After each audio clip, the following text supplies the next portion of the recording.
All right, so I'm recording on Zoom now, just to start now. Okay.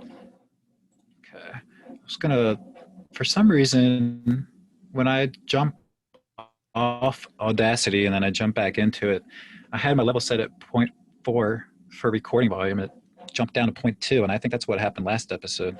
Just did it just now. Oh, weird. I'm glad I checked, and now it's at 0.35. I'm pretty sure I had it set at 0.4. Something's going on here. Yeah, now it's at 0.29. Are you recording on Audacity already? Yeah, I was just testing real quick to see how it sounded. Basically, it jumped down to 0.26. I don't understand how it would jump while I'm recording. I don't know. I don't know. That is weird. I don't know why that would be. I was just gonna listen to it real quick and just make sure it sounded good, and then I noticed that was going down. Now it's at 0.23. That doesn't make any sense.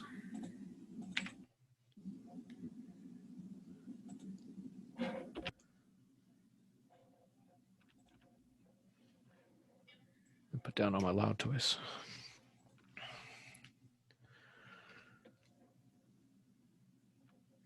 So, that's weird, really bizarre. Try that again. I'm just going to record for another 30 seconds and see if it does that again. Okay. Testing things. I'm not sure what yours doesn't jump at all. It just stays at 1.0 is what you had her set at. I don't even know what you're looking at to see 1.0. Where are you looking at that? See, I think you have a different Audacity. Did you update? I did. I updated mine not too long ago. I've got the newest version. I did like last week, the week before. I did, and it did the interface. I did go up a version, not a full version. Some .2 to .4 or something. I've got something that says, my microphone, like I've got left, right. I've got green shit going up and down. But I don't see what I've got I've got a sound bar, right? I've got my pause, my play, stop, rewind, fast forward, record buttons. And then right below that, I've got some green bars that are going up and down as I talk. Let me do a screen share. There's a way to do that on Zoom. Is it? Probably. Share screen.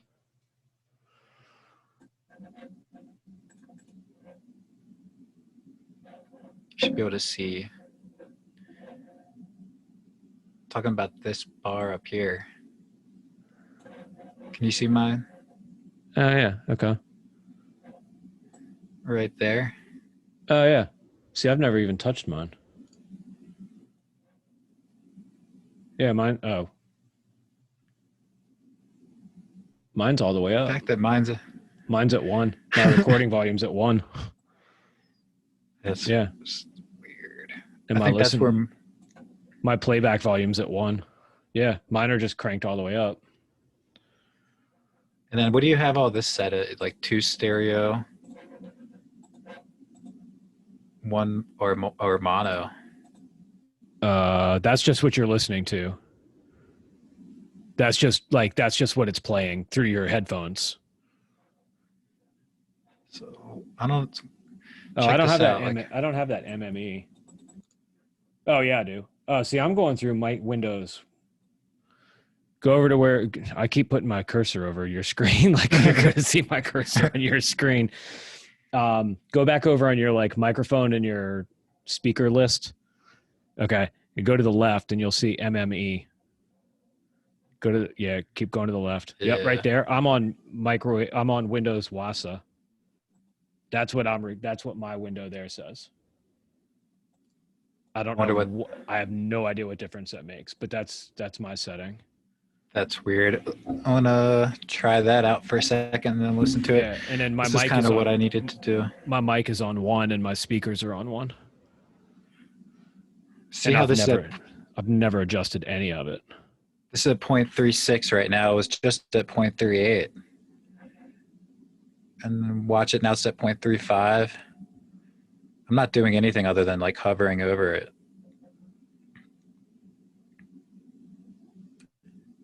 That's weird. I don't know. It's really, I don't know why it would, if it's reading maybe the volume of my voice and going down based on that. You have a different sound, like where your green bars are going up and down. That's a totally different setting than what mine is. Yeah, right Like there. right here. I was going to say, I thought. Oh, no, that's the same. Yeah. So see, you're peeking out a lot more than I am. I have a slightly different interface than you. Not massively, just a little bit.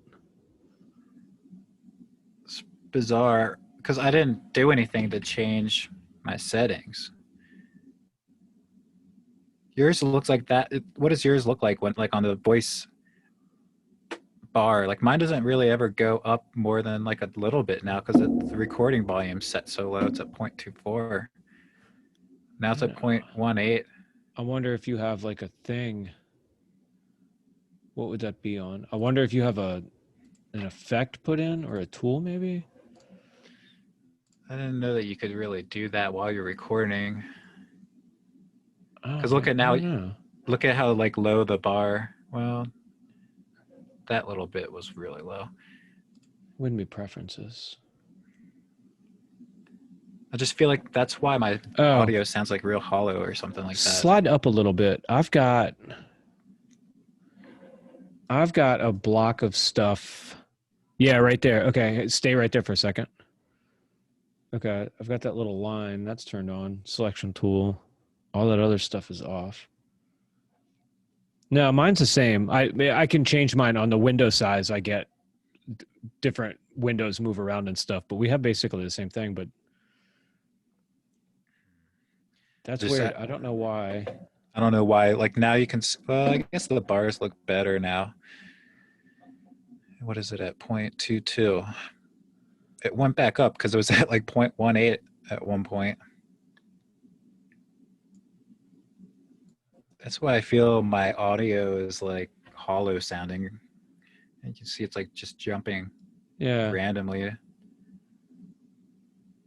See, something's changed because now I've got I don't know what is different, but there's something different. Something moved.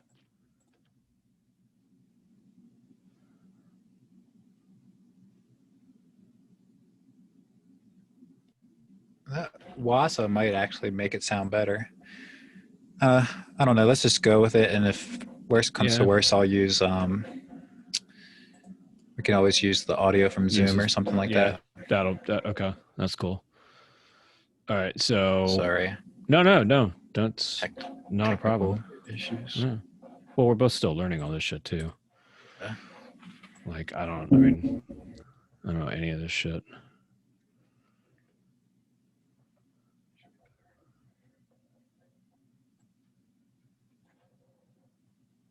Yeah, so I got like envelope tools and whatever. I don't know. On my voice thing, it looks like it's peaking out at about like, if I'm just sitting here talking, my voice meter goes up to about -15, -18, right in there. The little green bouncy bars. The bouncy bars at the top? Oh, I see. You're looking at the recording level. Yeah. I'm looking at the wave length, like going across like the, like in the timeline more so. That might just be a zoom function. You just zoom in farther or zoom out farther. I don't know. Well, I just know that you don't want your voice to like be too much in the middle or peeking out like on those waves. Oh, I've always just looked at the green bars and make sure that when I'm getting loud, I'm just touching yellow. I see. Okay. Like right around negative. Yeah. See, that was a loud one. Yeah, that's right around -12, -15. Yeah, that's what mine's at too. Huh. Yeah, that should be. That's ideally what you want. You want to be just touching the yellow when you start getting loud. I don't know. Whatever. Let's just record and see what happens. If it sucks, we'll just re-record it 3 or 4 times. I don't know what that is. That's what my setting was. I never set any of this stuff. I just downloaded it and hit record. Yeah. That's what I had done. Shit. I don't know. different defaults. What does he know? Yeah. Huh. All right. All right. So start recording nowish. Yeah. 3, 2, 1, record. Okay. All right. Cool. Yeah. Intro. Mm-hmm. Hey, intro. Right. I've got It's a little playing. list. I'll re-record that intro too. Okay, whenever. Yeah, it shouldn't take long. I can edit it, that thing. I don't know that I could edit anything else at all, but I can edit that. I was going to say, maybe if you just export your audio as MP3 tonight and send it over. I don't know how long that takes, because then I could edit it tonight and actually try to get it out this week. That'd be cool. I can do that. I can send it tomorrow. I can have it render tonight and then send it tomorrow morning when I get up. Well, then I won't be able to edit tonight. I don't know how long well, let's see. I don't know how long it'll take. If it takes like 10, 15 minutes, I can do that. If it takes my new computer, will do it faster. Oh, that's right. I was like, oh, mine only takes like a minute. What do you mean? Yeah. Well, I'm working on a 5 or 6 year old computer.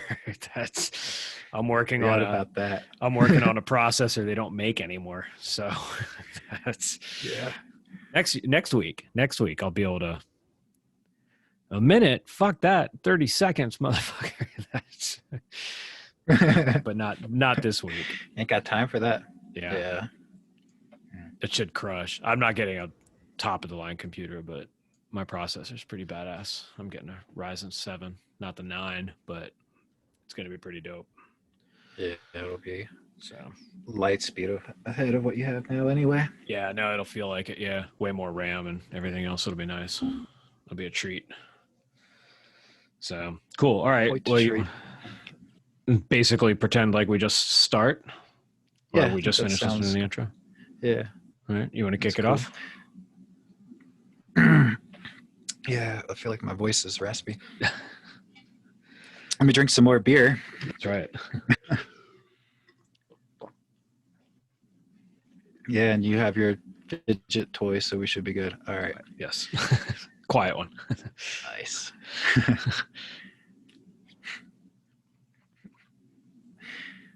All right, guys. Well, welcome back to another episode of the Holograms Media Club podcast, and we're happy to have you here with us. Yeah. We're looking at Starship Troopers here tonight, so spoiler alert, if you haven't read that book, go ahead and check it out of the Audible library or your real physical library nearby. You might have trouble. But they are still a thing. Nowadays, but yeah, they are still a thing. Don't forget about the book. Or ebook. or whatever. That's true. Power of turning a page actually is really pleasant. Yes. Yeah, no, it is. Books are still cool. So also other spoiler alerts, I think we'll probably touch on the movie Starship Troopers from 1997. Mm-hmm. So if you don't want a 25-year-old movie spoiled for you, heads up. Yeah. The first spoiler, bugs are the bad guys. I hope I didn't ruin anybody's day. There might be a chance that we're going to revisit a little bit of Old Man's War because that book was so heavily influenced by this. There might be some comparison contrast going on. Not on purpose, but it may come up. So, we might just drop a little thing here or there. So if you're sensitive to that, you might want to keep an ear out. So, All right. So in this one's a little different. Oh, sorry. No, go ahead. I was just gonna welcome back the folks and say, we're glad to have any listeners that are out there still hanging out there with us, and appreciate your guys' feedback. If you guys have anything to say, we'd really love anybody out there wants to come on and talk to us, or that'd be rad. Drop us an email or something like that. I just wanted to mention that in the beginning of the episode, so people are still listening, hopefully. We want your friendship. Please friend us. Yeah. We showed you our geek. Please on this respond. journey. So this one's a little different because we didn't recommend this to each other. We did this directly because it was so influenced by Old Man's War, which you recommended to me, which I thoroughly enjoyed. So this one's a little bit different. We'll get back to our normal deal. I think you've got a holiday book at the end of this, right? I think we get to do a I do, yeah. holiday theme Christmas book. coming up. I'm excited about that. I'm ready A for little that. something for us. Yeah. So, in the meantime, Starship Troopers by Heinlein. What'd you think? I really enjoy it. I think the writing was certainly very far different from Old Man's War, but I do think that it had a lot of controversial ideas, especially nowadays. I think the book was written in 1959. So the time that it was written was certainly different. And I know Heinlein was influenced a lot, different time periods in his life by his wives. He had a couple of different wives. Oh, yeah? And so that's what I was reading up on. Like the first wife, I think when he had written this was, I think this was his first book that he wrote. I should have done a little bit more. I read it all and I can't remember now, but yeah, his first wife had influenced him because she was extremely far right thinking. And by the time I believe that he wrote The Moon is a Harsh, or what is it? The Moon is a Harsh Mistress. There's that. There's Stranger in a Strange Land was the big. This was kind of known as his right-wing book. Stranger in a Strange Land was sort of his left-wing book. He was with a different wife at that point. Interesting. I didn't know that. I didn't pick up on that.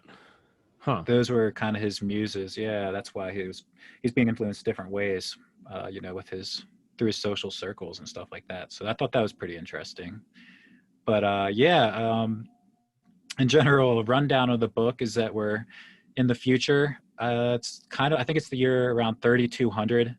They mentioned that it's about, I think 3,000 years after like an ancient empire that was super capitalist was like the first, I think it was Archimedes was like the first ruler to create his own empire. Okay. So it's about 3,000 years. I think when John Rico is our main protagonist. Yeah. And we follow him through military school, and he's going to, off into the universe to fight against basically aliens, very similar to Old Man's War. So yeah. Yeah. I don't know. That's pretty much a basic rundown. This one gets a lot more into like, I don't know, school of thought of it. I don't know. Like, I can't think of the word. What is it? It's I found the book not to be plot driven. I found the book to be philosophy driven. I think the story was a lot more about the ideas that Heinlein was trying to write about rather than the actual plot that he was trying to tell the story of. I think the story was the vehicle for what his message was. If that makes sense. Yeah. Hey, can we start over real quick? Yeah. I feel like I was kind of talking stupidly there. I'm trying to look for this word. What's the word? I don't know, banana. What's the philosophy that he's preaching here? Basically, I was like having a super brain fart, and it was thrown off because I was like, I can't. Well, people accuse it of being fascist. It's not, but people accuse it of being fascist. It wasn't fascist. It was imperialistic. That's why. Shit, I should have written it down, like actually in my notes. It's pissing me off. I don't know. Describe me the word you're looking for. See, let me just look it up real quick. It's the way that people like. It's not fascism, but it's like the other word for it, basically. Authoritarian? That might be what it was. Oh my god. I'm sorry. No, get it right. Yeah.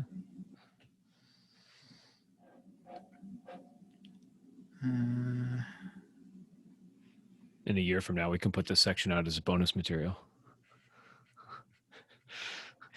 People listening to me being like, I can't think of this what the fuck was goddamn a word. word? What the fuck was a word? I was just it was like on my mind, and Right. so like starting off I couldn't think of the name of the books or anything like that. It was like, Right. fuck. No, that's all good. That's funny. Let's see.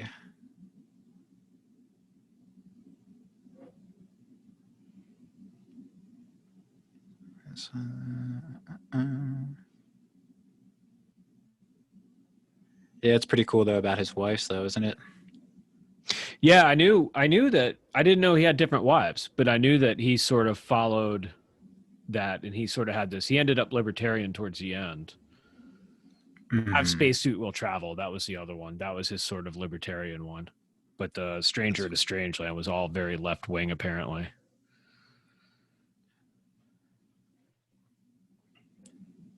Yeah, maybe it's just militarism, authoritarian.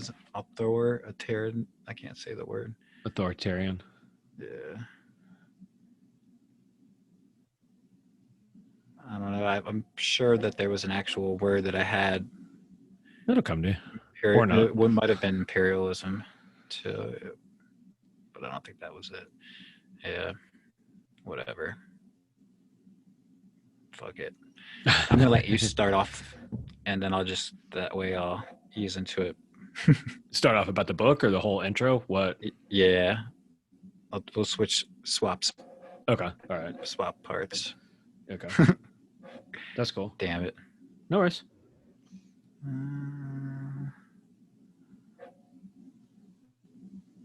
Yeah. All right. Okay. I'll stop looking because it's gonna kill me. You'll think of it tonight in the middle of the night. Yeah. I'll text you. I'm curious. Right, I want to know what it is. Okay. Yeah, We're going? Me too. I'm gonna start my Audacity recording over. Are you? Okay. Just so we don't have to like fish through it as much. Okay. We have it on Zoom though. You're still recording on that? No, we have it all on Zoom. Oh, actually, that's a thought. I should get another SSD to record all this stuff in the new rig. And just keep all that separate. Yeah. Why am I'm fucking retarded. Just double click the bar. Double click the bar. There. Okay. All right. Set to Don't record. get me going about being retarded. That's me right now. All right. Getting ready to record on Audacity in 3, 2, 1. Record. Okay. All right. We ready? Yep. Okay. All right. All right. Welcome back to the Holograms Media Club. We are the Holograms, Will and Gavin, and this is episode 5. Mm-hmm. I think so. Starship Troopers by Heinlein. That's right. Written in 1959. Written in 1959. Adapted into a movie, adapted into 3 more movies, and apparently a couple graphic novels as well. And I just learned today, 2 animated series. Oh, I knew about one of the animated series, I think. The one that's like about those. Only in Japan. Is it? Yeah, that's interesting. Pretty cool. Like now I'm on a mission. I didn't know about that until the ride home today from work, and I was like, "Oh, animated? That's got to be terrible." So I'm gonna find it. I've heard that it's interesting, but the main protagonist or like the bad guys, the buggers, aren't bugs. Like they're just alien like 2-legged species or something like that. So it's like kind of awkward or weird. Very different from what we know they look like. Right. Interesting. That could be cool. Although, like, based off of the movie, I was picturing the buggers to look just like in the movie while I was reading the book. So that kind of skewed me a little bit. But yeah. And so I guess really quick. So Heinlein, Starship Troopers is the book. Go get it, read it, borrow it from your library, buy it, ebook it, whatever you want to do. Hopefully you've done that before this so you can join in. Spoiler alert, we're probably going to talk about the movie that was 1997. So if your thing is not being spoiled against 25-year-old movies, this is probably not the episode for you. And I imagine because Old Man's War was so influenced by this, we might be retouching on that which actually is the Mhm. reason that we read this book. Our normal thing is we recommend each other books. This one just sort of seemed natural because Old Man's War was so heavily influenced by this. So it just sort of seemed natural to do that. We'll get back onto our regular scheduled. I think at the end of this, Will's going to recommend a holiday book. Yeah, Christmas season's coming up, so I Yeah. have a little special for us. Cool. Yeah. No, looking forward to that. Something different. Yeah. Mhm. So looking forward to that. So in the meantime, Starship Troopers, the novel written in 1959. What'd you think? Join the army and see the universe. That's right. Yeah. I think it was pretty great. Yeah. Um, I do enjoy the Audible version. I think that was written by or read by. I think he has two names. Yep. What was his first Uh, name? Lloyd Was it James is the Lloyd one James? he recorded under. He does have a second name, and I can't find it quickly. I thought I had it Yeah. bookmarked, but I don't. Something else. He's done over 1,000 books, I He's think, by now, and won a bunch of awards too. Mhm. He's won all sorts of stuff. And Maryland boy, living here in Maryland. I did see that. That I was was- going to so say, if you that's- didn't know that, could Yeah. be your neighbor. Yep. Didn't know. I don't recognize him, so I don't think he's my neighbor. But yeah, Maryland boy. So pretty cool. local kid done good. So yeah, he read the book for us. We've both been listening to the Mhm. Audible versions, just with the ease of Audible. It's pretty nice. So It's awesome. very convenient, and takes place in the future, roughly around the year 3200. They mention takes place like 3,000 years after Archimedes. I think he was like the first emperor of the ancient world. So we follow John Rico, or Juan, as we later find out that he's, I think, Puerto Rican. Filipino. That's pretty far off there. I did not know that. I looked that up. Which actually, I think they didn't actually directly mention that. I think they hint at it, but I don't know. I think they mention his language that he speaks, and then he sort of brushes it off. That's funny because they mention he speaks Espanol, like with his dad, and Filipinos speak Espanol. No, they spoke Tagalog. I think they speak. Yeah. So yeah, I think there's. Maybe I was mixing up characters. In the end of the book, they're talking about it, and he says he has a quote in whatever the language is. He says a quote, which is "Home is where the heart is." It's kind of towards the close of the book, and his friend says, "What was that? What language is that?" And he just mentioned that it was that language, and he goes, "Oh yeah, my parents do the same thing. We talk Espanol at home sometimes." So that was just the two of them bouncing back and forth. But I think that was the only real mention that he was Filipino. But I had to look that up. I was like, I don't know what language that is. I don't know where they speak that. So, oh, here's a weird thing I just learned today. Has nothing to do with anything. There's about 7,100 and change languages on the planet right now. Roughly. Wow. About 7,000 different languages. Not that that has shit to do with anything, but there you go. TIL. Today I learned that. That's pretty cool. Yeah. Snapple top. No, a YouTube channel. Watching YouTube. Yeah. So yeah. That's cool. Too cool. So it has nothing to do with anything. So yeah. The book. So you're right. Very briefly, he joins the army and he goes out and he shoots shit, right? I mean, that's really the book in a sentence. Yeah, I mean the book could almost not even be a sci-fi if you took out a few parts about the mech suit that they wear, and if you replace the bugger enemy with pretty much any enemy on Earth, it's not as or I guess galactic as a lot of other sci-fi books, but I think some of the philosophy that it gets into, and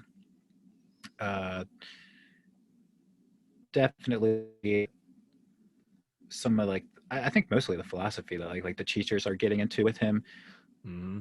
Very futuristic world that they set up where it's basically run like an empire. Yeah, I feel like it's a one world government. I never really felt like there was separate governments. At least the military that Rico's in is a one world military for sure. And they call it the Terran Federation. The Terran Federation, right? Yeah. So, but yeah, it's pretty funny some of the language that the Heinlein uses, just because it is written back in '59. Yeah. Yeah. I think at the beginning, it's a really cool battle scene where he's dropped down out of his spaceship and he's basically going around expending all of his grenades, and very similar to Old Man's, where it was like, yeah, go through and basically your job is to destroy as much as possible. But I think he refers to an alien as a geezer. Oh, these that's old funny. geezers, what are they doing? That's funny. Like, it just made me laugh. I think back then it probably wouldn't have, but yeah, it's like, yeah, no, there was some pretty archaic language in there. That was buying a vacation or buying a farm, or yeah, bouncing around everywhere. On the bounce, that's because soldier. They're in the suits on the bounce. Yeah, on the bounce. I think it just sounds fast. I actually kind of like on the double.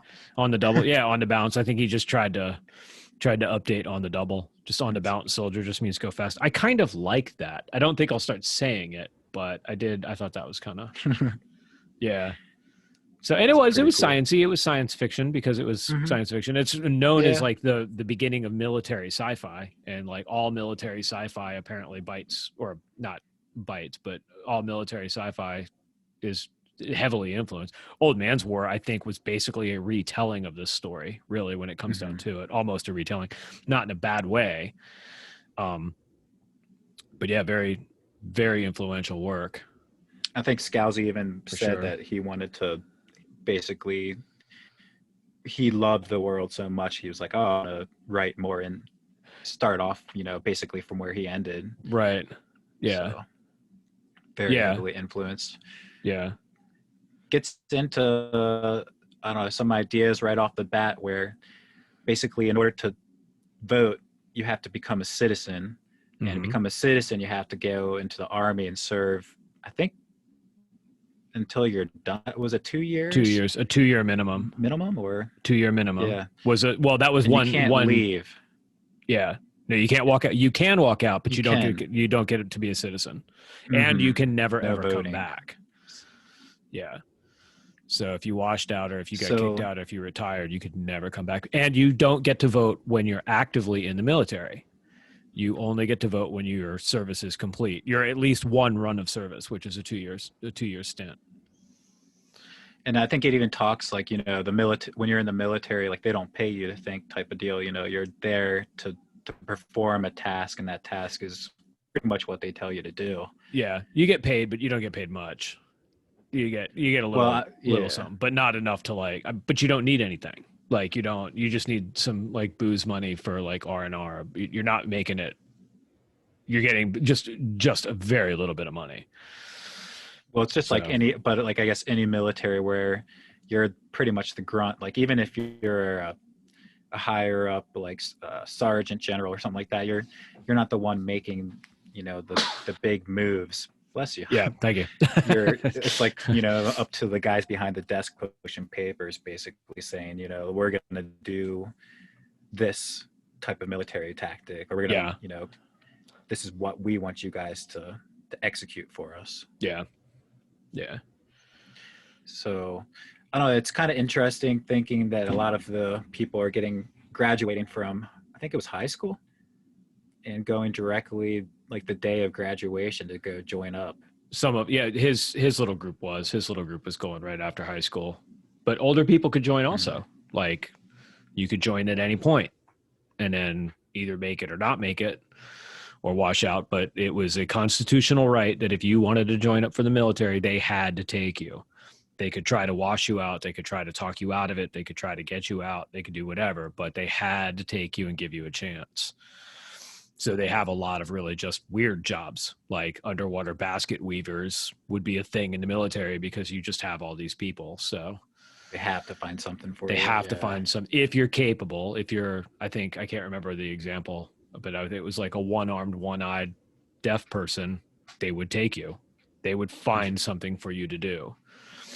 And so our main character, Juan, he's pretty much set up for life. His dad is a businessman of sorts, and his dad even has like an inn. He knows the worst coming before everyone else, and they're told to start manufacturing something else to get ready for it. But basically he's set up for life. Dad's wants him to go into the business, take it over. And, I was wondering if that was a thing where you were born into a rich family. First of all, obviously you would probably have a different outlook on life just because not having to go through certain hardships that, sure, a normal person would have. But would you think that you would give that up to join the army? I guess. So this is where we get into my feelings on the book. I hated it. I didn't hate the book. I hate the politics and I hate the message. I hate the world that they live in. And I hate the fact that they've set up a society where there are two classes of people, the retired military and literally everyone else. And the retired military gets to vote and no one else does. I think that's complete and utter bullshit. So had I been born in that universe as a rich kid like Juan was and probably set up, I don't know how I would react. If I were put in that universe today, I would do everything within me to start a revolution to turn that shit around. That's absolutely, yeah. I absolutely detest the idea. I'm egalitarian. My personal politics are going to come up into this. I'm egalitarian through and through. I'm hardcore egalitarian. For somebody to tell me that I don't get to vote until I'm a retired military knucklehead is absurd to me. And I have problems with that whole premise. I don't think that government works. And very shortly, I don't think that government works because only retired military can vote. So you have all these left-handed underwater basket weavers that are blind and not one eye and deaf. They have the vote, but no one else does. And the only argument somebody can make to me is that, oh, well, the officers get to vote and they really understand and they've given it their all and they've fought in the wars and they've made it to the upper echelons of society and they have a grander view of the society as a whole, except that they're officers and they're still in the military, so they don't get to vote. So I think they even say though, like the grunts, they get to, what was it? Some point they mentioned like, man, I just had a brain fart again. This is the second time we're starting this episode. This is episode 5.1. Yeah. I had this deep thought. I was going somewhere with it. That's funny. Basically, like, weren't they saying the grunts, once they get out of the military, that they've learned, I think that's what it was. The teacher says something like, why do you think that only 100 out of 1,500 make it through basic training and this and that? And he says, because you've learned that caring for each other is more important than anything else. I think even just I don't know. See, I don't buy that either. Just the normal.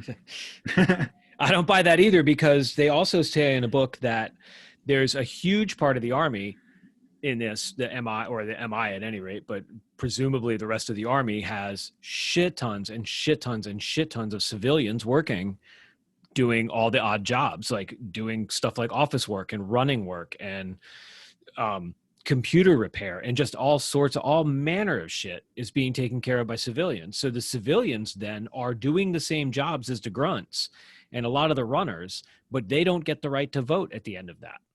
They get paid, but they never earn the right to vote. So you still have two classes of people, and that's bad. That doesn't work for me. That doesn't. Everybody's equal. You're as equal as the next guy. So that rubs me the wrong way. I don't know if I was born in the universe. It probably wouldn't rub me the wrong way. But there's a lot about this book that really, really, really bothered me. Yeah, I guess his foretelling of like flogging people, and that's what I was going to say. Flogging, yeah. And he was like basically like the reason the world became what it was because we didn't spank the kids that needed to be spanked. Yeah, and what it was in his solution, Heinlein's solution, is to spank the parents as well. not instead of, or not all, whatever, but also to tie up father and son, or mother and son, or mother and daughter in quite literally in the public square and whip them. that's what he calls for. That's at one point you find out he's like, oh, I've never been publicly whipped before. And I almost went behind the Justice Building one day to see it, but right. It's like, that's, I think, probably like a quarter of the way through the book that you just found out that that's what they're doing back. That's the thing. Yeah, and then we have the Mr. Dubois. So there was a couple of oh God, the idea of Mr. Dubois was the guy, the teacher, the history and moral philosophy teacher in high school, which was a course that you were required to take, but there was no grade. It was not pass or fail. You just had to take it. There were no exams or anything in high school. Now we revisit that later in officer candidate school in OCS. Rico makes it to, and he has to take it, and he is graded there. But Mr. Dubois is a retired colonel from MI, from the mobile infantry, which is Johnny's unit. And he's talking to them about the moral decline and the moral decay in general, and that we need to beat people because that's how you train people, is by beating them, like quite literally. One girl in class said that she had been whipped at school a couple of years beforehand, and when she got home, her parents whipped her. So she never did it again. Never said what it was she did, but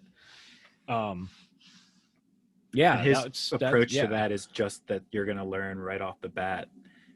And I think he simplified it so much, because I think she says, well, sir, why would they be so soft, or why would they let the kids in the parks do that without spanking? Like, why would they not flog them? And it's like, well, it's not just a simple answer of that's going to always solve the issue. Right. Well, and he said, Heinlein through Mr. Dubois said, it was because people had the wrong idea and the wrong psychology. They were being soft. And they were, I think at one point he called them lazy, but he said they were basically soft, and scared, and had the wrong idea of psychology on how to treat children and people. Well, compared to dogs a lot. Like, you whip a dog to housebreak a dog, don't you? Which personally, I don't. I didn't beat my dog to housebreak my dog. There's other ways to do it. So I wouldn't even beat my dog for pooping in the house.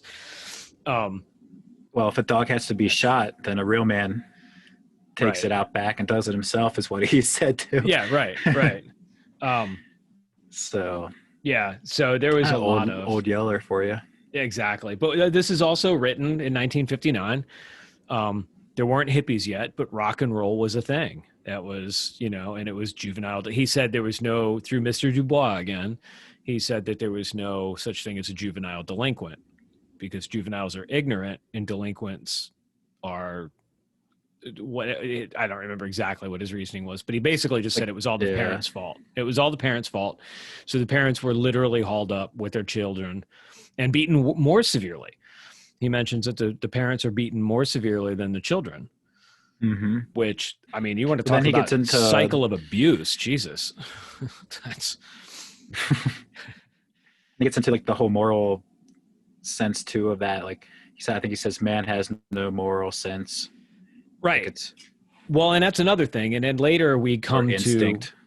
He wants to talk about history and moral philosophy, which morals would be a philosophy. History is a science. It either happened or it didn't happen, and we can study history, but morals isn't really,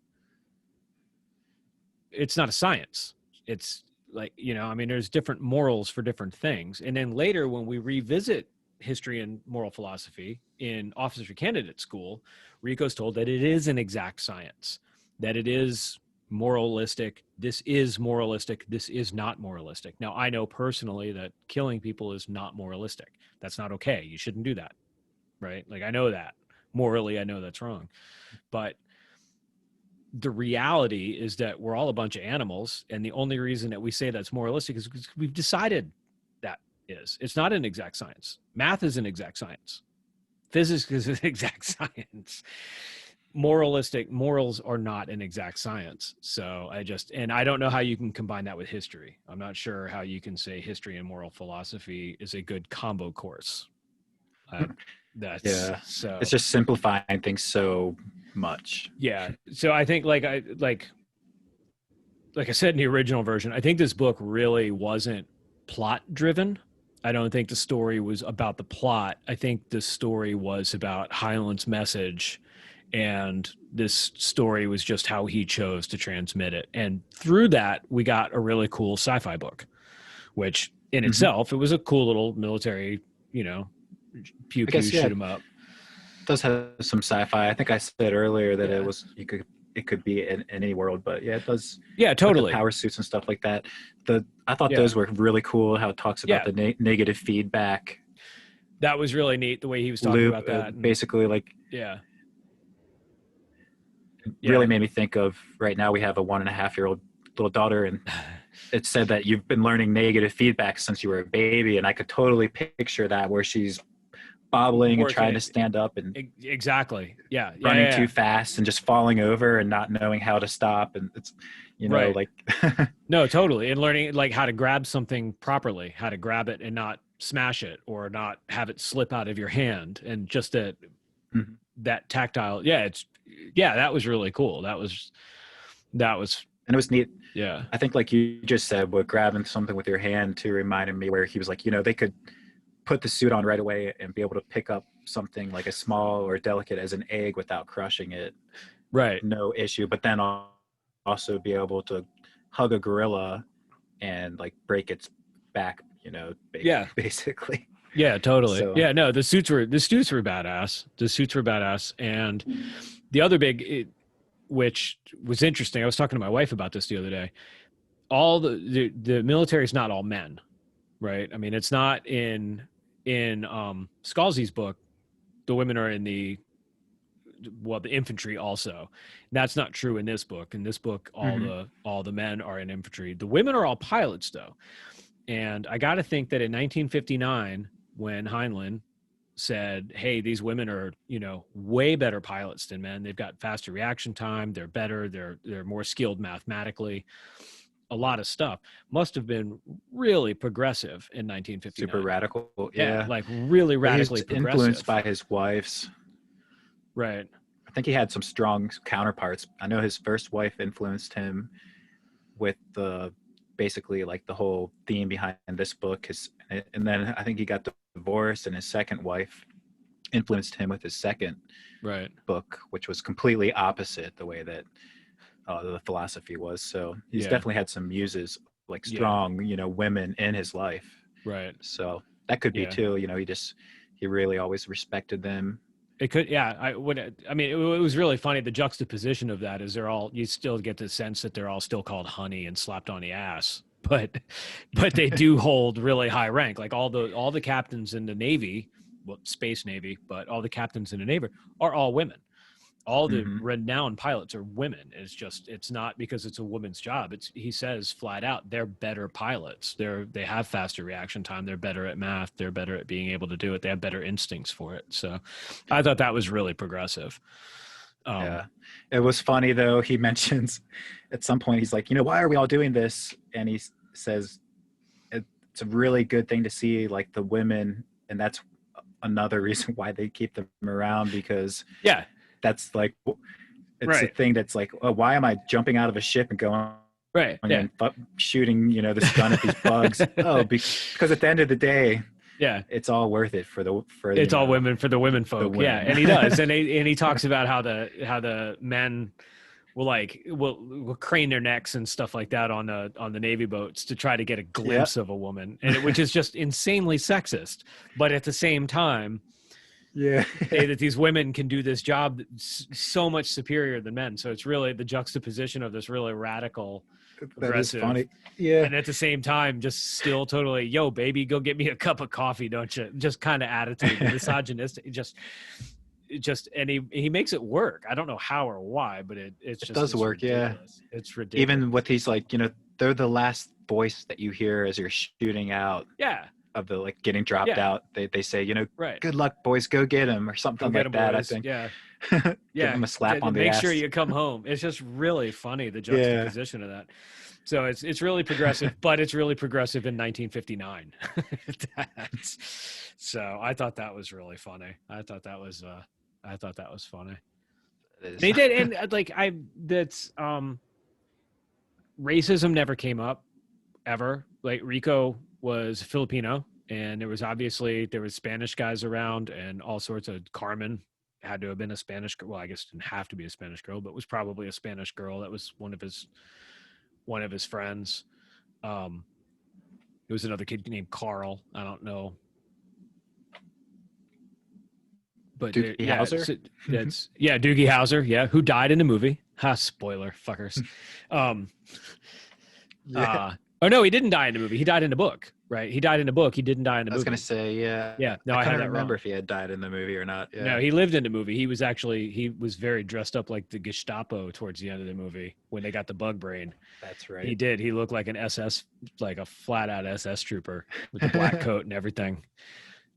Which is what the movie was about, which is that I loved the movie because it was a complete send up of the book. I mean, it was really, I don't know what Heinlein died in 89. So when they made the movie, he was long dead. I don't know what he would have thought about the book, but they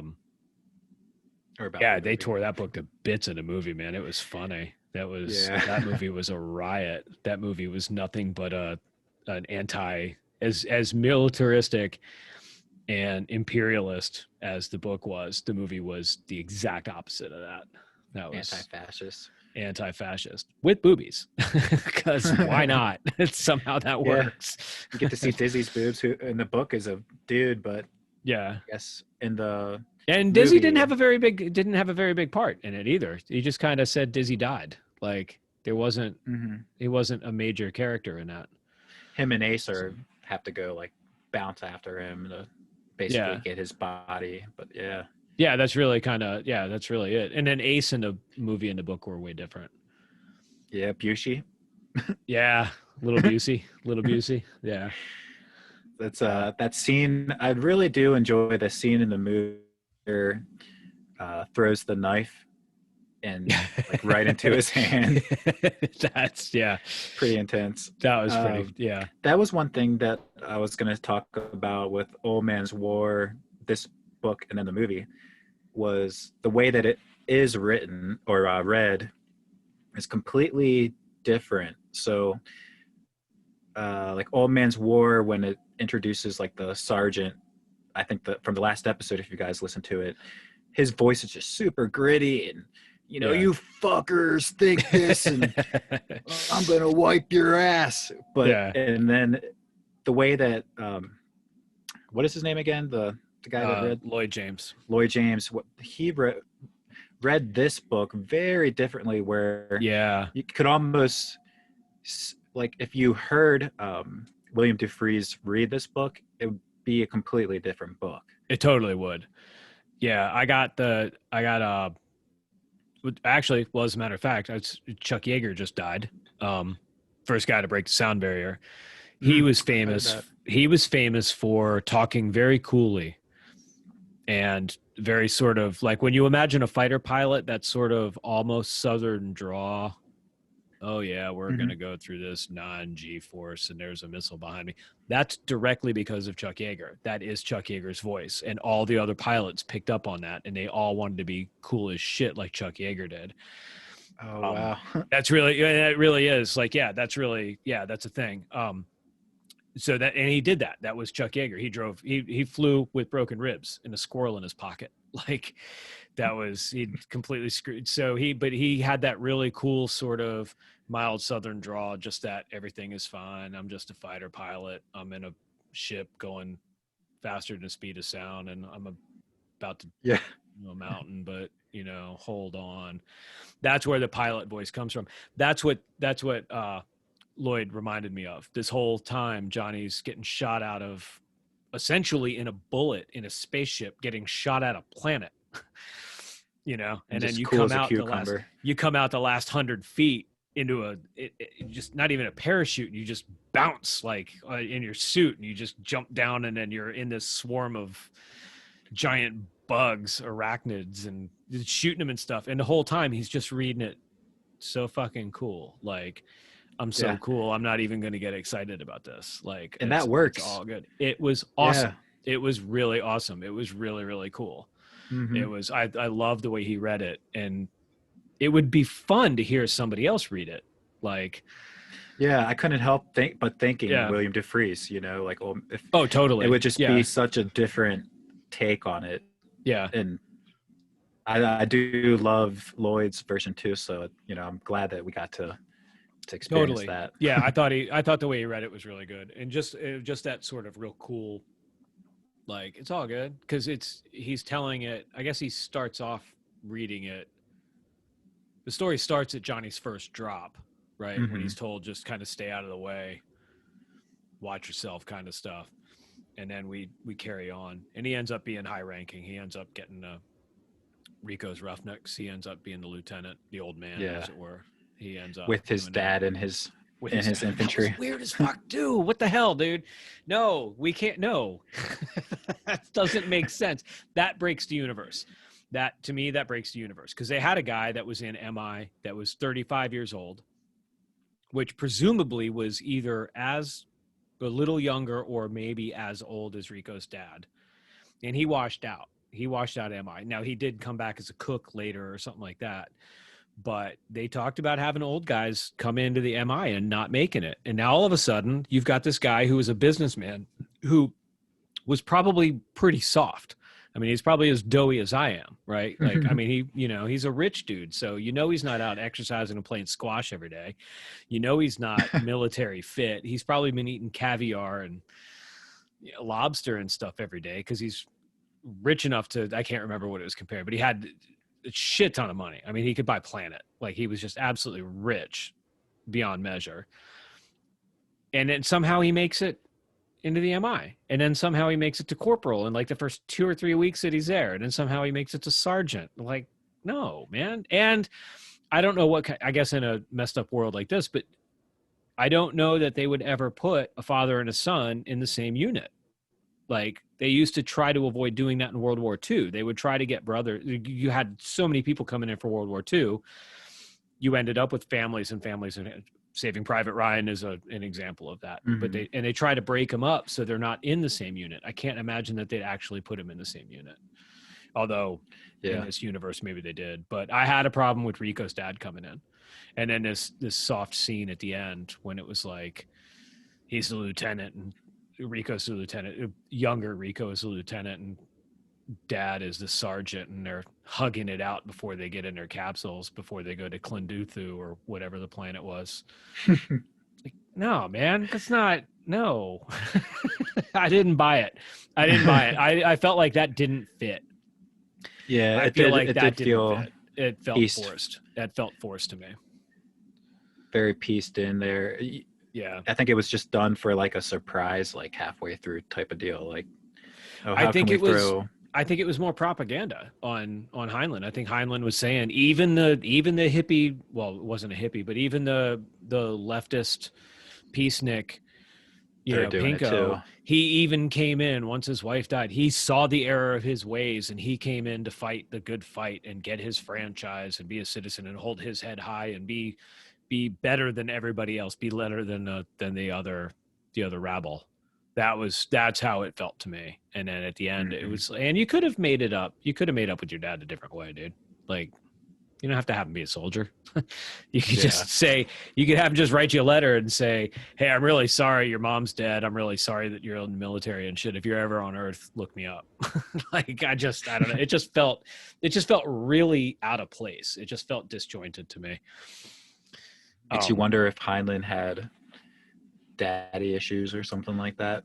Maybe. Actually, that's interesting. If he was really, really getting a lot of his political philosophy off of his wives and the women that were in his life,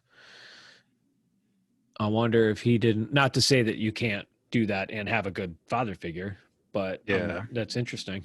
Being influenced more so from real life. Yeah, that's interesting. I don't know.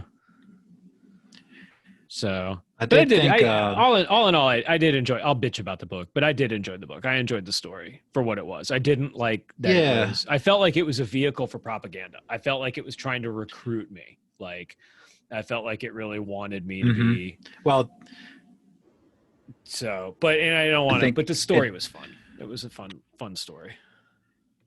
he tries to get you, excited about it right off the beginning with the army and see the universe on Yeah. the book cover on the Yeah. spine. So Yeah. Right. Yeah. already propaganda right there. Oh, totally. Uh, I thought there were some interesting life lessons. Don't talk yourself into trouble, for instance, was a big Yes. one. Well, Yes. I think when it goes to the first time that Johnny had ever seen anybody publicly flogged Mm-hmm. was his partner Franco supposed to freeze, and I think he was sitting on top of an He was. anthill, and Yep. Mm-hmm.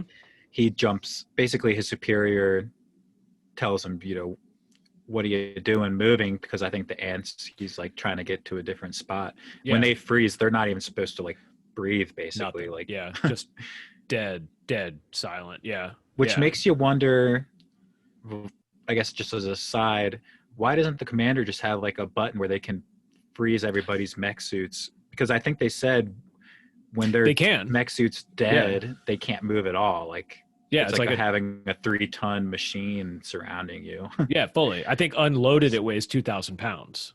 Like I think Mhm. just a bare machine weighs $2,000. And they can be put out. They can be put to sleep. They've all been hypnotized. Hypnosis comes Maybe up in they, this a lot. That's just kind of a weird, like you're hypnotized, you know things, you hypnotized, you learn things, you hypnotize. And then yeah, they can like count down to 5. They'll say sleep in 5, 4, 3, and you're out. And that's it. And you can just be put to sleep. So you'd think that they just do that.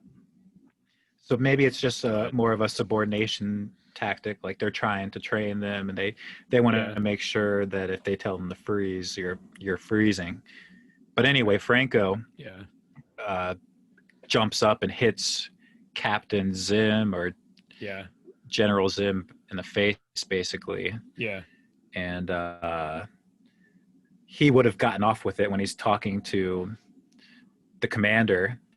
And he ends up talking himself into trouble. He does. He talks himself into a lot of trouble. He like it should have just been handled, but he wanted to go. Franco wanted to go talk to the commander, and Zim was like, "No, look, don't worry about it. Just do this." And he was like, "No, I want to go talk to the commander." And the commander was like, "Did you really hit him?" And he was like, "Yeah." And he goes, "Okay, 5 lashes, whatever." And Franco's like, "No, that's not good enough. That's not, But he hit me. But he hit me." But anyway, also they said too, like if they were taking it easy on him because if it would have gone to like the judicial court, he would have been hung for his, unfreezing, striking the superior officer. Yeah, that's one of the 31 ways to get hung. Yeah. So, can you think of a time in your life when you talked yourself into trouble? Oh God, all the time. Tell us this. I was just going to say, like, what's a good story that, like, because that's definitely, a major life lesson that once you do it a couple of times, you start to learn, you should start to learn. And before, like, you catch yourself starting to say something and then you dial it back. Right. I can't think of one offhand. I know I've had them. I can't think of one offhand. I'm trying to think of one. Saying, I don't know. What about you? You got? I don't like. If I could think about it for a couple of days, I could probably come up with a good one. But maybe we should think about it. Yeah, and then edit it in. Revisit this. Yeah, I just came up with that question off the top of my head. I was like, that's good. I know I have. I mean, I know I've probably said the wrong thing we've at the both wrong time. talked ourselves. We probably do it most of the day. Multiple times a day. Yeah. Especially with having 3 kids like you have, so no, that's. I'm sure at some point some trouble for sure. I'm sure I've talked myself into some trouble at some point. I'd have to think about it. Think about it. Maybe we can come back to it later in the episode. We drop it in like under the end credits or something. Yeah. I thought it was interesting too. Every Sunday morning they met out in the square. And they basically read a list of things they couldn't do. The 31 So it things. was, Yeah. yeah, it was basically like they're signing on to like a terms and conditions, like a modern day terms and Hmm. conditions list where it's like whoever that would ever go through and read 50 pages of. Yeah. I think they may do it on purpose where they make as bland as possible, but Maybe. then you Yeah. sign it. Right. Yeah. There, Well, and it's read to you and it's posted all the time, right? Because that was Franco's thing, right? Like they said, did you hear this? And he's like, yeah, I guess so. They say stuff like that all Mhm. the time on Sunday. Well, I'm thinking of just in our Yeah. real life, Yeah. with the No, terms and that's, yeah. conditions that you sign all the time. Yeah, there could be so many things in there that you Yeah. decide that you're going to give us your firstborn child. Could Right. be somewhere in there, and Yeah. And nobody reads so it, I thought right? it was Yeah. interesting. Yeah, Huh. it just kind of glosses over. Yeah. It made you feel for the guy basically when he's getting flogged, like who's who which one of us is listening to every 31 of these rules every Sunday. It just Right. goes right over your head after a Yeah. I while. guess, So yeah. You're busy running and doing all the stuff and push ups and whatever else and all the exercises and stuff. And then they're going to read some bland ass 31 thing list. And not just section 902.187. If, however, an officer said, whatever, it's legalese. It's not like, don't hit dudes, don't kill people, like don't do stuff like that. It's all legalese stuff. So it probably was really bland. I don't know if they did that on purpose. It's interesting now. That's, yeah, it would have gone over my head anyway. I wouldn't have, like, I might have like read the thing when I first came in, but I certainly wouldn't have paid attention every Sunday if they were just droning that shit at me. I'd have tuned the hell out. That's, yeah. yeah, that reminds me too of their training that they had gotten. Just because it reminded me of my training in college. I was a art major, a graphic design major, and in order to start using a computer, you would have to first learn how to like draw with your hands and how to Mm. do design with your hands. Like in a lot of the classes, they wouldn't just jump straight ahead to Photoshop or any of those like computer programs. So I thought it was kind of cool how even though they have those mech suits, they're trained on like different military fighting techniques like La Savette. Right. Um, Well, and knife like fighting, right? Like Johnny talks knife, about yep. somebody says like, well, like in the scene in the movie is directly linked to that, but they don't do that in the book. But it's like, what good is this? We've got many atomic A bombs, and these bugs have like whatever 10 legs or 8 legs or whatever, and they've got lasers and all this stuff. What good is a knife going to do? But they were still trained in it, just in sharp sticks, like all the way down to sharp sticks to be trained to, yeah, judo, I right? There was, appreciate that. yeah, Yeah. yeah, no, that was, Just like I think they were even trained in like 20th century guns and stuff like that, like how to use like yeah. old technology. And during their training, they had like 1 in 500 bullets were real. Yeah, that's messed up too, dude. Yeah. Yeah, yeah, yeah. Every 500 bullets, every 500th blank is a real gun, is a real bullet. Yeah, that just to keep you on your toes. And if you screw up, if you mess up, they put 1 in every 50. Oh yeah. So yeah, Really so light a fire under your ass. yeah, see, so that society doesn't work for me. I don't like, that's not I don't, no.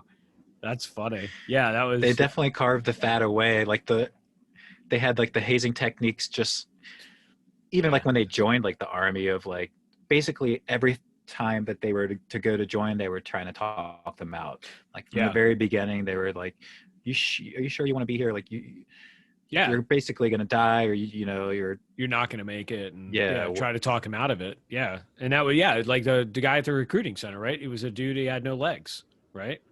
Mm-hmm. That was, and like he had prosthesis, but he wasn't wearing it. He wanted to show off that he had no legs to try to talk him out, and he tried really hard to talk Carl and Johnny out of joining. That was really hard. He tried to talk him out and he said, "We'll take you, even if you suck. We'll find something for you." And then Johnny Yeah. did get into MI, which is like he got into the mobile infantry, which was his last choice. but he did make it into something he wanted to be in, which was steps above what else it could have been. I mean, it could have been peeling potatoes or whatever, but he did. They would, He like did you make said, it they into would have something. found something. Yeah, Mhm. they would have found something for him. But right before he went into the infantry, he was trying to become part of like the dog unit. yeah, And yeah, it was describing how the dogs could basically talk and they were smarter than like the average human, or yeah. just as smart. Yeah, smart as like kids and stuff like that. Yeah, and Yeah. they were like, "So you like dogs?" And he's like, "Yeah." And he's like, "Did you have a dog when you were a kid?" And he's like, "Yeah." And he's like, "Did you sneak it in because your mom said no?" He's like, "No." And they're like, "Yeah, no, you're not a dog guy. You're a dog. That's Yeah. not. You're not really a dog guy." They should have asked him then, did you beat your dog? He would have been like, yeah. Yeah, totally. Yeah, beat the shit out of him. Oh, cool. Bring him in. Yeah. That was You're something I hired. wish that was something I wish we could have visited a little more. I think I'd like to see an expanded universe where we get to see the Neo dogs. I think that was would a be cool cool. because he talked about it and we know they're there and they're like, I guess as intelligent as like a kid, um, a little kid or whatever, but they are directly communicating with their trainers, like to the Yeah, they point could that, talk. yeah. And like if the trainer died, they'd had to put the dog down because the dog couldn't Mhm. handle emotionally not having. And I guess the trainers too, right? Like the guy. It's vice versa, but like they didn't, like it just took a long time and they had to basically take them out of There's like a lot of therapy being and out in the shit. field. Yeah, they had to go Yeah. through therapy and then they were basically just paper pushers, I think. Yeah, right. I After. think the recruitment officer was a dog guy, right? Wasn't Mhm. he wasn't he Yeah. a handler? And he said like they had him I, on all sorts of medication and shit just to get him. mhm. Yeah. So it'd be neat to visit that. I'd like to see that. I'd like to see an adventure with the Neo dogs. I think that would be That is a cool. cool idea. That would be cool. That would be a really cool, like late 70s, early 80s, really shitty drawn cartoon. That's Or like graphic novel could be. graphic novel. It would actually make a really cool graphic novel. I wonder if there's some fan fiction out there for that. I'll have to look into that. Or one of the movies, right? There's 4 other movies or 3 other movies, right? Yeah. So maybe it's in the movies somewhere. That could be. That reminds me of a Cowboy Bebop episode that I Huh? just watched the other day. I think it was only like the second or third episode, but you had told me to check that show out. I don't think that we've revisited talking about that since it. I think it was my homework like an episode or 2 ago, and I don't think we've revisited Cowboy Bebop. I think we just mentioned it quickly last week that you'd been watching it, but we hadn't talked about it, I don't think. Yeah, I don't think we talked about it. So, Yeah. but yeah, that show is just It's incredible. Good, right? Yeah, it's really great.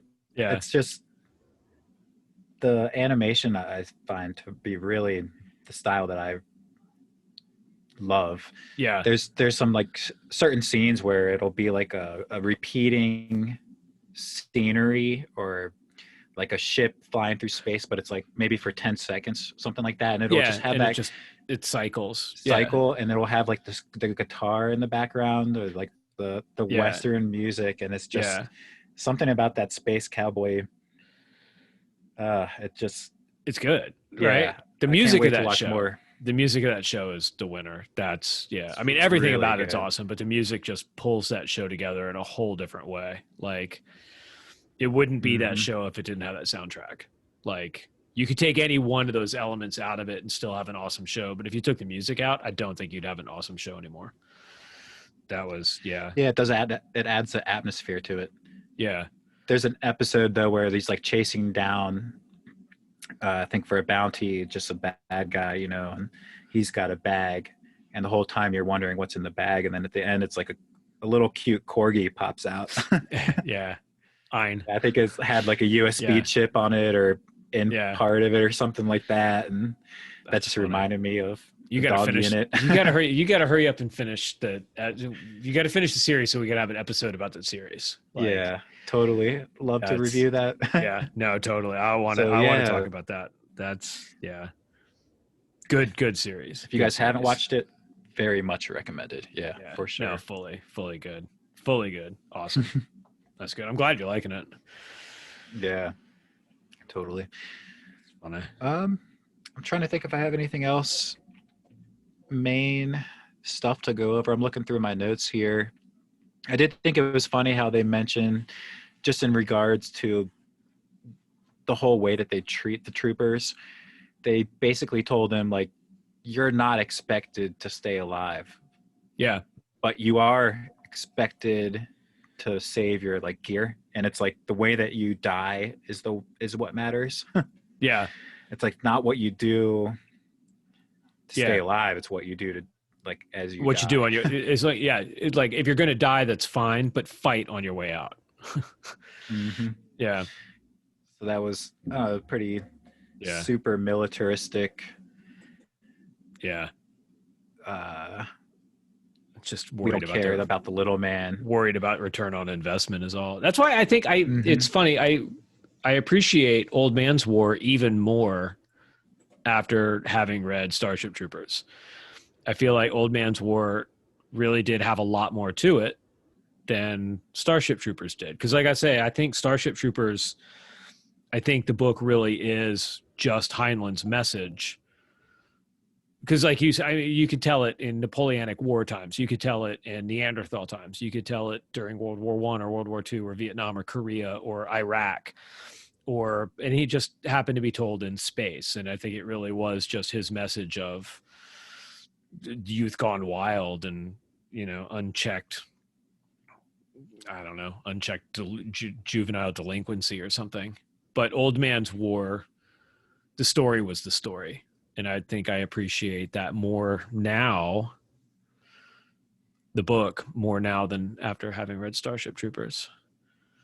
Yeah, I agree with that. It gives you a better perspective, or it makes you, I guess, want to live in the world of Old Man's War for sure.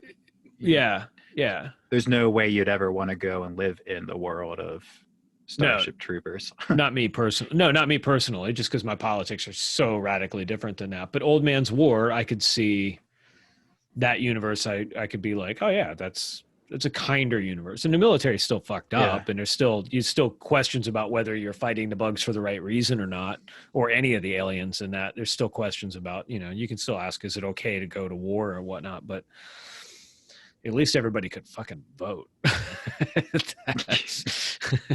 What do you think about that and the voting age? Like, do you think in our world that the voting age at 18 is appropriate? I mean, it's an arbitrary number, but you have to have an arbitrary number somewhere. So it may as well be that.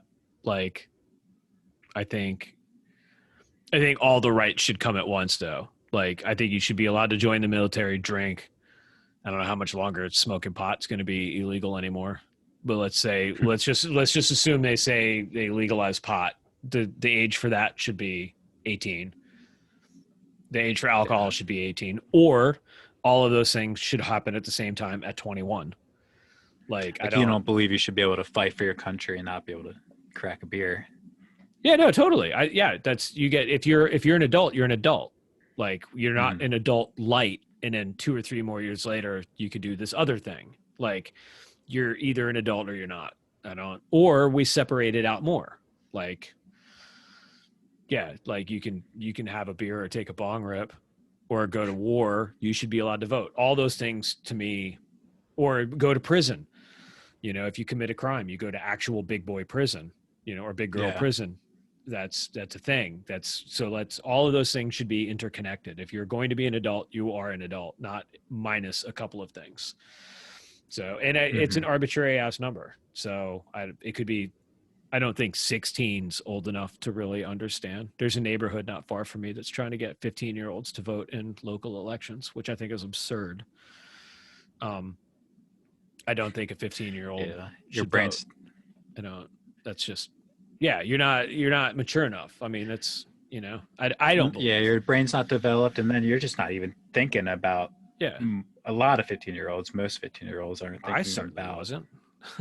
political. They don't have a worldly view quite yet. No, they can't even vote for fucking class president without just like being in a popularity contest. And that's not, and I'm not ripping on 15-year-olds. I don't know that most 18-year-olds I know should be allowed to vote. Like, I don't know that the law is they can, and they should go, but I know I wasn't responsible enough. I wrote fucking Mickey Mouse down the first presidential election that I went to. That's pretty cool. So, I wasn't, I don't know, mature enough to, although most of my votes don't count now anyway, but so I don't know, but it's like, yeah, I mean, 18, why not? That seems, it could be 19, it could be 21, but I do think all of them should come at once. I think if you're an adult, you're an adult. Yeah. And you should just have all your stuff. So, and I don't know, like, yeah, no, it should all come at once.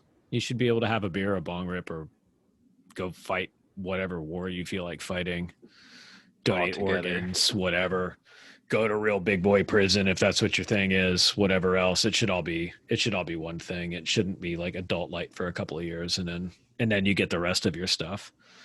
It's one or the other. Seems I don't know. Maybe make voting age 21. Maybe bump everything up to 21 when you're a little bit older and a little bit more mature. I don't know how many 18-year-olds actually vote. Like, I don't know. Maybe 18 is not old enough to join the army either. I feel like at that point too in your life, like each year you get is just so much more experience. Like by the time you're 22, I felt so much more evolved from when I was 21 even. Yeah. Yeah, no, it's crazy, right? Yeah. Yeah, it's funny how fast it starts happening. And then at some point, once you hit like 26, 27, yeah, I don't know, maybe late 20s, you're just like, oh, I finally get it. Yeah. It starts to click. And it's funny because every year I think like, oh, I finally get it. I still think that. I still think like oh yeah, I got a handle on this shit now. And then like 6 months from now, I'll be like, oh, okay, well, I didn't get it before, but I totally get it now. That is true. I think that is the ever evolving thing. Yeah. That's just, it's never going to stop. Yeah.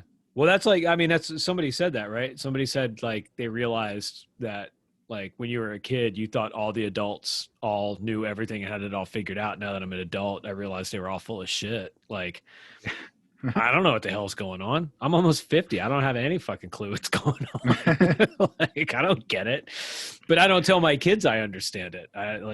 You put the dirty dishes in a dishwasher. That's really the secret to life, man. Just clean up after yourself. That's really like, that's all the advice I can give you. Cause I have no idea what the hell's going on. Enjoy it. Enjoy life and enjoy it. Laugh a lot. Like, that's all I can tell you is laugh a lot. Yeah. Yeah. Try to take the small moments and just realize what you have, don't take stuff for granted. I thought it was funny. He mentions marriage is a young man's disaster and an old man's comfort. Oh, that's funny.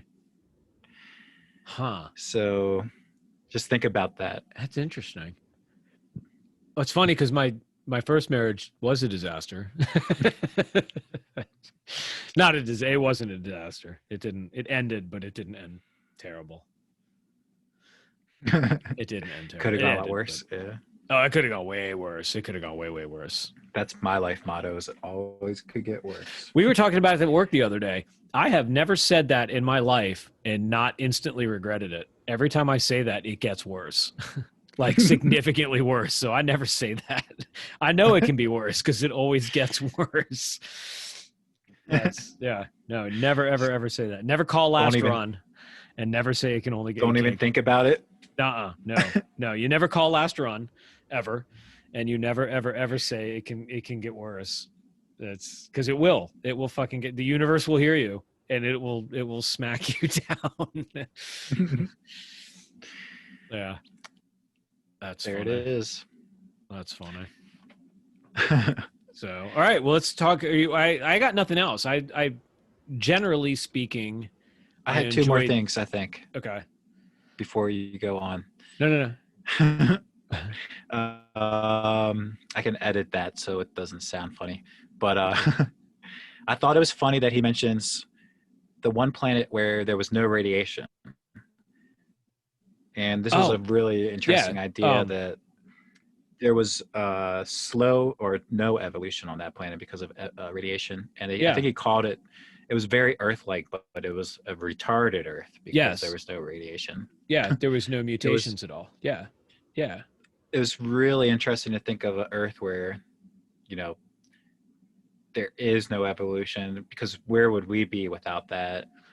And I think it even just mentions like the most that Earth had were like some basic like arthropods or insects or something like that. Like, yeah, and they weren't even living in colonies yet, and like some mm-hmm. sort of prehistoric fern, and that was it. That was yeah, Maybe, yeah. And anytime they planted an Earth wheat, it would just take over like, instantly. crazy weed. Yeah. Yeah. Uh huh. So I thought that was a really cool idea. Like I think he says, what would I do? Would I just start dosing myself with X-rays and stuff like that to try and Yeah. boost? Right. Try to. Yeah. Yeah. Because what happens if And you dump a bunch of humans on that planet and come back in 1,000 years? They're going to be exactly the same, except for whatever Mhm. genetic mutations, but nothing because of a weird radiation thing. So And that is a yeah. really interesting thought, that we're human and we're this way because of being radiated and Yeah. Sure. all of our exposure. So what would we have been or become without that? Right. And it's part of like, to be human is to have exposure to radiation. It's kind of a crazy thing to think about because you think Yeah. radiation, you think Godzilla or something like that, like, Yeah. Ninja Turtles, Yeah. not like us, you don't Right. really associate it with the Yeah. No, human it's species. yeah, because you get a weird little mutation.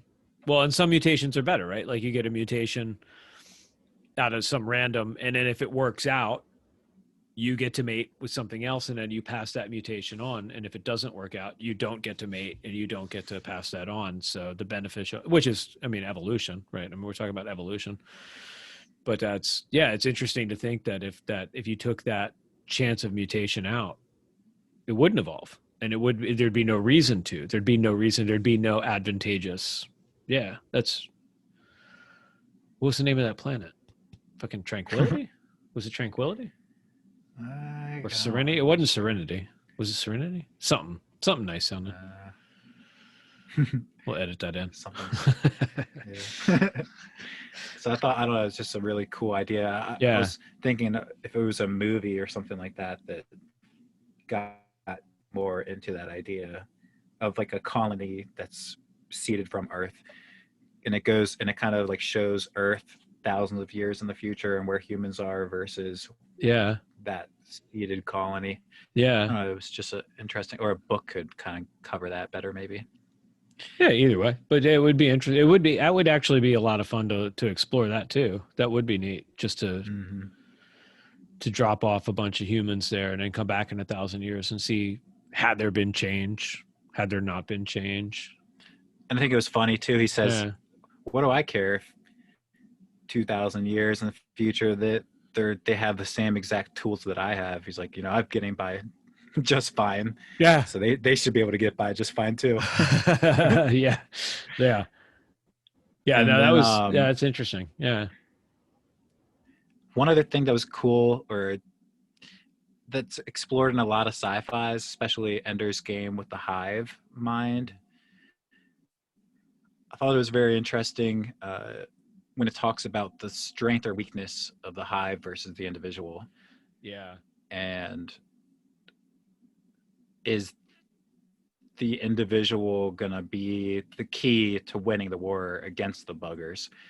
I think they don't even call them buggers in the book, but they're just the bugs or something like that. The bugs. I think But skinnies at some point. But yeah. yeah, the skinnies are like another race, Right. I think. But it talks about like, if there's a child lost in the mountains, there's 100 people that go out and search for them. 2 to 3 die every time. So you're sacrificing 2 to 3 lives for the life of one. But next time it happens, 100 people go out again. Right. So that's a very individualistic, I'm going to, like, last man to the death, like all for one for all. Yeah. Like Three Musketeers style versus the hive mind, where it was like, right.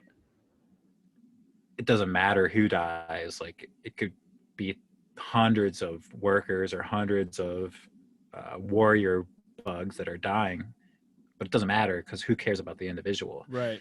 Yeah. So I don't know. It was pretty cool idea. Like, what do you think the advantage of the individual mind would be over the hive?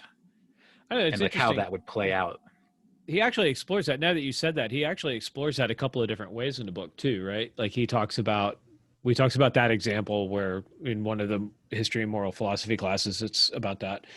And in another class, he talks about, in another time, another section of the book, he's talking about if one of the soldiers is captured, if there's 1,000 soldiers that have been captured, do you go get them? Do you start or maintain a war to go get those soldiers? And Rico answers, of course. And then he says, well, what if there's one? What if there's one soldier that's captured? Is that enough to sustain or maintain a war? And he poses that, yes, it is. But there's that same sort of mentality, it's that same message, or that same thought process. And I think it comes up one more time. Oh, there's in the end of the book, towards the end of the book, there's at the beginning of every chapter, there's a little quote. And some of them are Bible quotes, some of them are song lyrics and stuff. But he talks about the shepherd that will leave the 99 to find the one sheep. So that's a reoccurring theme that comes up. And I hadn't really thought about that until you mentioned that, but he does talk about that, the importance of that. I don't know. As far as armies are concerned, I think the hive wins. I think if you have absolutely no regard at all for your warriors, if you hold them with just complete disregard, and then you have essentially an infinite amount of them, you would win. I think that would be against a species that has high regard for their individuals, right? Because the last of the book, right? The book, they're more vulnerable. Yeah, they'd be way more vulnerable. I mean, if I capture one of you and you send 1,000 of your guys back to get that one guy, that's essentially sacrificing how many? And Heinlein mentions at some point in the book that if there's a battle between the humans and the bugs, and the humans lose 5 and kill 1,000 bugs, it's still a net the bugs are loss. Still winning. Yeah, it's still a net loss for the people. It's still a net loss for the humans. And at the end of the book, they go to Clanduthu. What is it? Clanduthu. It sounds right. Clanduthu, something. They go to the bug home world, right, to pick up 2 ships full of people on the whole planet of the bugs. The whole bugs home world to pick up 2 ships worth. Which, I mean, no, you're not going to win that. You're not going to win that. There's no way. You got a whole fucking planet. Like, you can't. You're barely planet P. You barely got out, right? You got a brain bug out of that, or 6 brain bugs, I think they said. And then the first one, Operation Bug House, turned into a shit show, and like everybody died, right? And then you're going to go to the bug home world to get what? Maybe 100 dudes. You're going to send your entire force out to the enemy's stronghold planet to get like, well, shit, even if it's 1,000 people, I mean, you're looking at millions upon millions upon millions of bugs, and they're just going to come at you like they just don't care, because they don't. You're never going to win that. You're never going to win that. So I think in that, I think the hive wins. I don't like the hive mind. I'd rather be an individual than a hive mind. I'm pretty certain that's come across. Don't like it. But yeah, I think the hive would win. I think the hive wins every time if given effectively infinite numbers. I think because of that. I don't even know if it's disregard is the right word, because I don't think they just have an unstoppable force. Just an unstoppable force, and just absolutely no hesitation. And their generals or whatever are just like, yeah, send 30,000 to die. That's fine. We've got another 30,000 right here. I don't like. Alien. It's just such an alien thought process. It's just so like, I don't, it's just a thing. We have bees. My wife keeps bees. We have bees in the backyard. So I don't have much to do with them, but the colony is like that. The colony is just like, go get me honey. It's fine if you die doing it. Like, we're not even angry that you didn't bring your honey back. The humans like, go get me honey, but at least get it back here before you die. And the bugs are like, go get honey, and if you don't come back, there's just zero thought about it. So zero stress. Yeah, that's the one part I see as being like a positive, like just very stress free. Yeah, no, for sure, right? Yeah, there would be. Yeah, you just do your thing, and that's yeah. Like, oh, I died. I don't care. There's 1,000 other things that are just like me. Yeah. There's actually, it's a really interesting well, maybe not really interesting, funny as shit. Terry Pratchett is an author that does sort of satire in a fantasy world. We'll get into him. He wrote a book. He writes, I think it's like 40 and change books about this one little world. It's a flat world on the back of 4 elephants on the back of a turtle floating through space. There's magic, there's fairies. It's awesome. There's wizards, there's gnomes, it's awesome. It's an awesome, it's not even really a series. It's kind of the books. You don't have to read the books in order. Anyway, if you haven't read Terry Pratchett, I fully recommend Terry Pratchett. Some of the characters that we keep revisiting are witches. One of the witches is Granny Weatherwax. One thing that she can do, this is no real spoilers here. One of the things she can do is sort of borrow a body of something else, like an owl. She can get into an owl's head and sort of vaguely take over and be in the head of the owl and fly around and eat mice and stuff like that. That's one thing. And she has trouble with swarms of bees. She's never been able to do swarms of bees because it's so alien, and it's not a lot of individual minds. It's one big mind that they just sort of work, but nobody knows how, right? Like that's the thing. Yeah, it's so bizarre. Well, and it touches that too, right? Like we have the brain cast. We've got the royal cast, right? We got the brain bugs somehow communicate with the other bugs, but nobody knows how. It can't be, well, I won't say can't be, but it probably isn't like pheromones because they're all underground by hundreds of meters or thousands of meters. So telepathy of some sort. He does hint at telepathy in a couple of different spots. Yeah. With the tracker guys. Wi-Fi. Maybe the aliens have Bluetooth. But yeah, so like the hive mind is just so alien. I keep saying alien, but just so alien, and it's crazy because it ununderstandable. And it all boils down to the central queen mind, or like the brain mind. I guess in this book there's several brains, so it's not like it's just all coming down on the weight of one shoulder, but it does make you think those brains are probably talking to the queen. Right.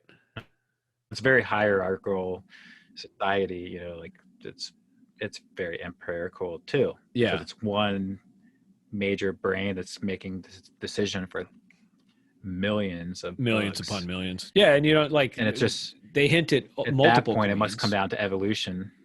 Right.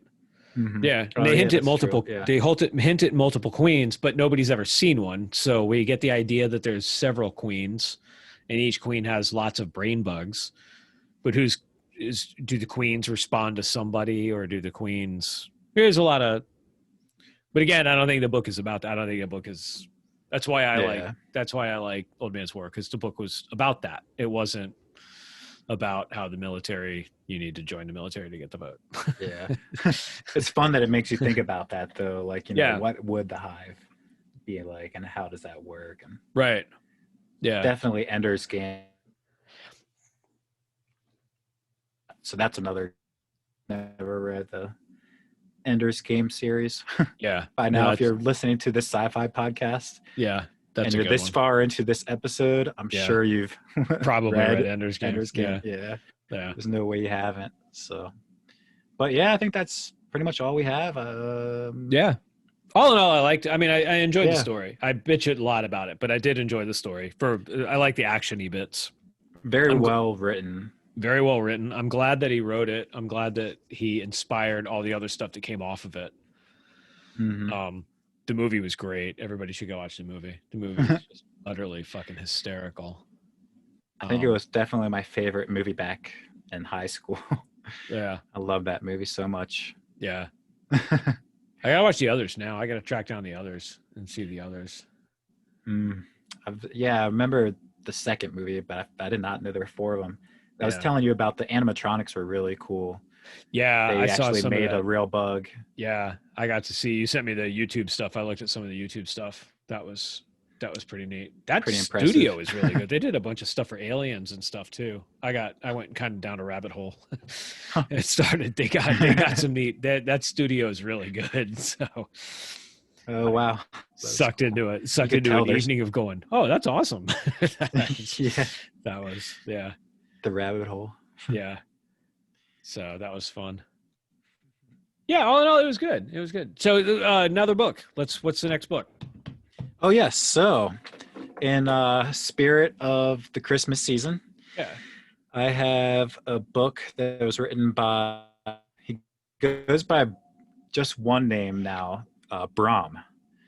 And he was born Gerald Brahm. The book is called Krampus, Ooh. the Yule Lord. It's not necessarily sci-fi, but it's certainly fantasy.